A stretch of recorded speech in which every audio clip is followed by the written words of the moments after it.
History will ultimately judge whether the supremacy of the rule of law prevails, ushering in an era where all nations truly stand as equals, independent and unswayed by any single outside power. The challenge for us remains that we must never allow the international peaceful order to be subjected to the forces of might applied for a hegemonic ambition. The future of peace rests now on how we together face this challenge to that peace. On September 5th, Philippine President Ferdinand Marcos Jr. said that the Association of Southeast Asian Nations must never allow the international peaceful order to be subjected to the forces of might applied for a hegemonic ambition in the South China Sea. The Philippines vowed to uphold freedom of navigation and overflight in the disputed area and to meet the sovereign challenges, as the region faces tensions over clashing claims in the South China Sea. Marcos Jr. urged the regional bloc to give its support for the operationalization of practical measures, the most awaited code of conduct in the South China Sea upheld for a couple of decades that will ensure lawful maritime interaction. While he did not directly mention China in his speech during the retreat session at the 43rd ASEAN Summit, the president called out nations that were peddling misleading narratives in the South China Sea. Manila recently joined several countries that rejected Beijing's new standard map that showed its extended territorial claims, including parts of the West Philippine Sea. The Philippines, under Marcos Jr., also slammed China for its incursions in the West Philippine Sea, even after an international arbitration court invalidated its sweeping claims in the waterway in 2016. Beijing has repeatedly accused the United States of allegedly using its strategic alliance with the Philippines to further its interests in the waterway where billions worth of goods pass through annually. China has been engaging with ASEAN to craft a code of conduct in the South China Sea. But a document that would ease tensions in the strategic waterway has yet to be produced after 2 decades of dialogues. Instead, Beijing militarized reefs and conducted economic activities within the exclusive economic zones of several ASEAN members. We cannot emphasize enough that actions, not words, should be the ultimate measure of our commitment to securing peace and stability in the South China Sea. Anything else simply does not suffice. While some observers view the South China Sea row as a setting of the rivalry between the US and China in the region, Marcos said the Philippines firmly rejects misleading narratives that frame the disputes solely through the lens of strategic competition between two powerful countries. The Philippines firmly rejects misleading narratives that frame the disputes in the South China Sea solely through the lens of strategic competition between two powerful countries. This not only denies us our independence and our agency, but it also disregards our own legitimate interests. In previous speeches, Marcos said the Philippines won't adopt a Cold War mentality, wherein a country is forced to take sides in a geopolitical rivalry. A palace statement released earlier this year said the Philippines is in a precarious balancing act, noting that China is one of its largest trading partners, while the US is its defense treaty partner. During the 24th ASEAN Republic of Korea Summit, Marcos thanked South Korea for upholding the United Nations Convention on the Law of the Sea as a key pillar of the rules-based international order, as the region faces unilateral attempts to change the status quo in its waters. Marcos again did not mention China in his speech but spoke about the militarization of reclaimed features and the dangerous use of Coast Guard and maritime militia vessels and other coercive activities. We once more call upon all parties for self-restraint on activities that complicate disputes in the South China Sea.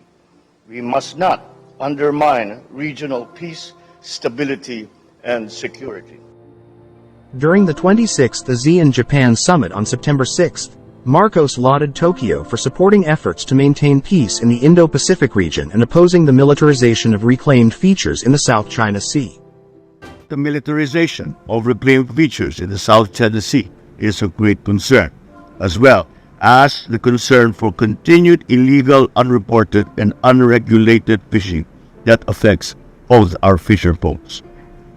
As maritime nations, both the Philippines and Japan not only share the common interest of maintaining peace and stability in the South China Sea, but also in enhancing our resiliency in responding to maritime disasters.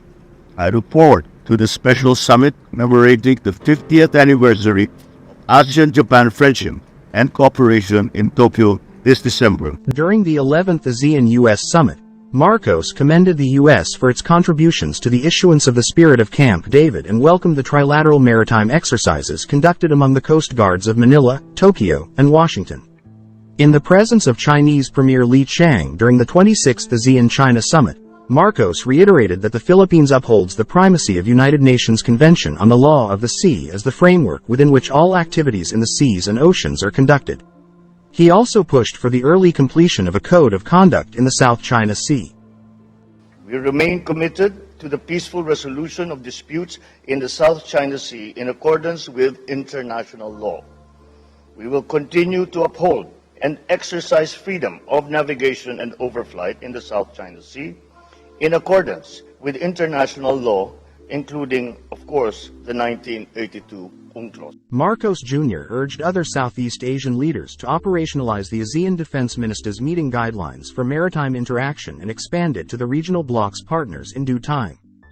History will ultimately judge whether the supremacy of the rule of law prevails, ushering in an era where all nations truly stand as equals, independent and unswayed by any single outside power.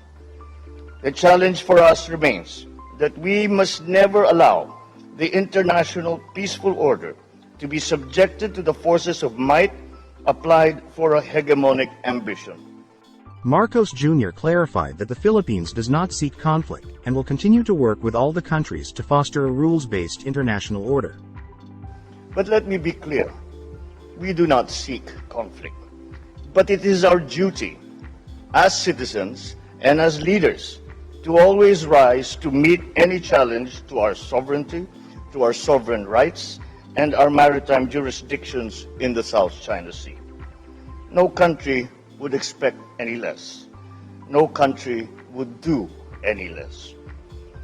As tensions and mistrust between the great powers escalate, so too does the prospect of miscalculation that threatens to engulf the region with the severest consequences for all of us. Speaking during the 43rd ASEAN Summit retreat here last Tuesday, Marcos said the Philippines would continue to work with all countries to foster a rules-based international order and remain committed to a peaceful resolution of disputes in the South China Sea. But he also admitted that the vision of the South China Sea being a sea of peace, stability, and prosperity remains a distant reality. Today, sadly, this remains a distant reality. For our part, the Philippines will continue to work with all the countries to foster a rules-based international order. We remain committed to the peaceful resolution of disputes in the South China Sea in accordance with international law. We will continue to uphold and exercise freedom of navigation and overflight in the South China Sea in accordance with international law, including, of course, the 1982 UNCLOS. The Philippines and China are embroiled in a long-standing maritime dispute over some parts of the South China Sea, a strategic waterway through which more than $5 trillion in goods passes every year. Taiwan and ASEAN members Malaysia, Vietnam, and Brunei also have overlapping claims in the resource-rich region. In 2016, a Hague-based arbitral court invalidated China's maritime claim in the South China Sea, which ruling China has refused to recognize.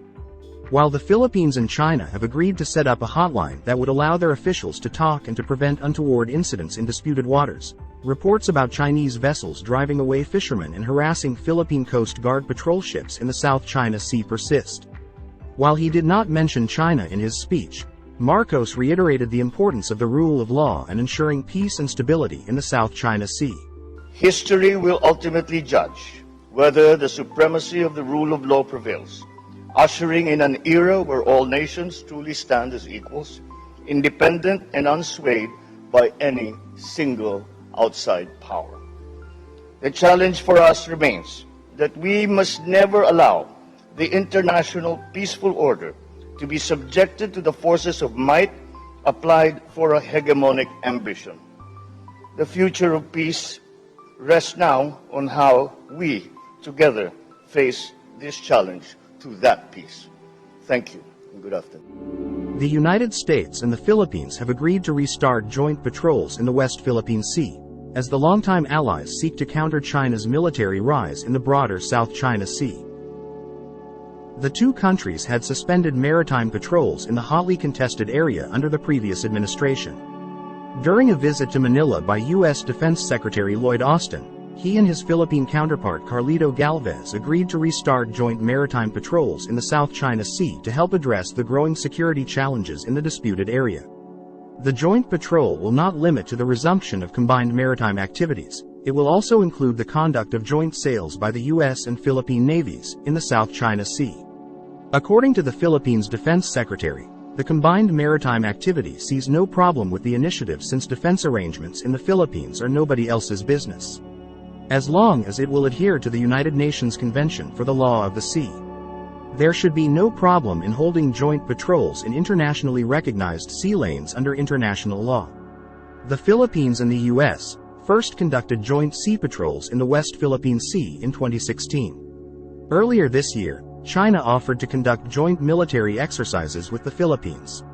However, in the meantime, there is no legal basis to pursue the Chinese offer at the moment. Unlike the United States and the Philippines joint patrol, China needs to have a visiting forces agreement with the Philippines to make it constitutional under the Philippine law. Given the Philippines' proximity to Taiwan and its surrounding waters, its cooperation would be critical in the event of a conflict with China. Beijing's growing assertiveness on Taiwan and its building of bases in the disputed South China Sea has given fresh impetus to Washington and Manila to strengthen their partnership.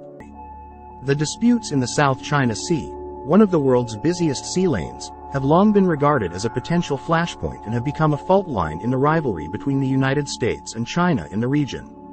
China claims ownership over virtually the entire South China Sea despite an international ruling that invalidated its claims in 2016 by an arbitration tribunal set up under the UN Convention on the Law of the Sea. China rejects that ruling and continues to defy it. An arbitral tribunal constituted under the 1982 Law of the Sea Convention rejected China's expansive claims in the South China Sea, including areas determined by the tribunal to be part of the Philippines' EEZ and continental shelf and resources.